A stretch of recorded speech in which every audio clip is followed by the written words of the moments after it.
Neuro pulmo and centre for surgical excellence Sai Deepa multi speciality hospital Chandanagar Hyderabad. మంగళగిరిలోని Janasena party రాష్ట్ర ప్రధాన కార్యాలయం వేదికగా నేడు ఉద్రిక్తత చోటు చేసుకుంది. అత్యంత కట్టుదిట్టమైన భద్రతగా ఉండే పార్టీ కేంద్ర కార్యాలయంలోకి ఒక గుర్తు తెలియని ఆగంతకుడు చొరబడి వీరంగం సృష్టించాడు. ఇనుప రాడ్డుతో పార్కింగ్ ఏరియాలో ఉన్న వాహనాలను ధ్వంసం చేయడం ఇప్పుడు రాష్ట్ర వ్యాప్తంగా సంచలనంగా మారిందని కూడా చెప్పుకోవచ్చు.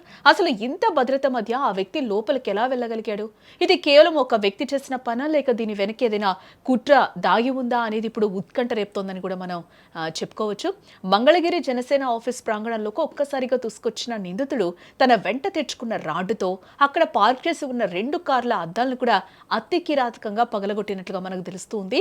అద్దాలు చిట్లి కింద పడుతున్న శబ్దంతో అక్కడున్న సిబ్బంది ఒక్కసారిగా కూడా ఉలికి పడడం జరిగింది.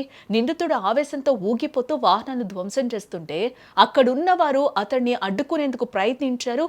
చివరకు సెక్యూరిటీ సిబ్బంది మరియు పార్టీ కార్యకర్తలు అతన్ని పట్టుకుని పోలీసులకైతే సమాచారం అందించారు. ఎట్టకేలకు ఈ ఘటనకు పాల్పడిన వ్యక్తిని శ్రీకాకుళం జిల్లా ఇచ్చాపురం నియోజకవర్గానికి చెందిన నారద నీలాద్రిగా పోలీసులు అయితే ప్రాథమికంగా గుర్తించడం జరిగింది. సుదూర ప్రాంతం నుంచి మంగళగిరికి చేరుకున్న ఇతను నేరుగా పార్టీ ఆఫీస్ ని లక్ష్యంగా చేసుకోవడం వెనుక బలమైన కారణాలు ఉండొచ్చని కూడా ఇప్పుడు అనుమానిస్తూ ఉన్నారు అందరూ కూడా. ప్రస్తుతం నిందితుడిని పోలీసులు అదుపులోకి తీసుకుని మంగళగిరి పట్టణ పోలీస్ స్టేషన్ కి అయితే తరలించడం జరిగింది.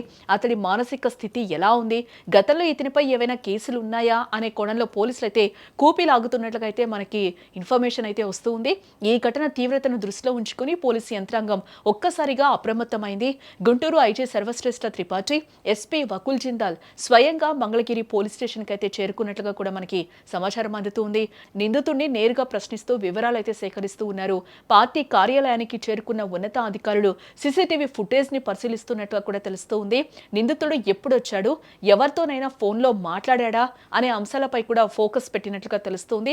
దీని వెనక ఏమైనా రాజకీయ శక్తుల హస్తం ఉందా అన్నది కూడా ఇప్పుడు సస్పెన్స్ గా మారిందని కూడా మనం చెప్పుకోవచ్చు. అయితే ఈ ఘటన మంగళగిరి కార్యాలయం వద్ద ఉన్న భద్రతా వైఫల్యాలను ఎత్తి చూపుతోందని కూడా మనం క్లియర్ గా చెప్పుకోవచ్చు.